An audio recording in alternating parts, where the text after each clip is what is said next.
Hey again. This video is gonna be pretty short. I'm not gonna explain too much, but I did this illustration for one of the assignments for the university, and I used Faber-Castell line pen. It's called Eco Pigment and it's 0.3 millimeters. For the ink in the background, it's actually not in ink. I used black acrylic, so it didn't turn out too great. At the moment I don't have ink on hand, so yeah. The pictures uploaded on the Instagram, you can go and check that out.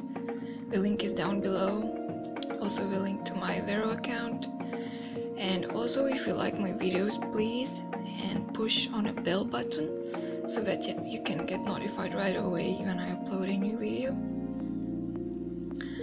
Okay, so I think it's going to an end. I did this pretty quickly. And see you next time. Thanks for watching. Bye.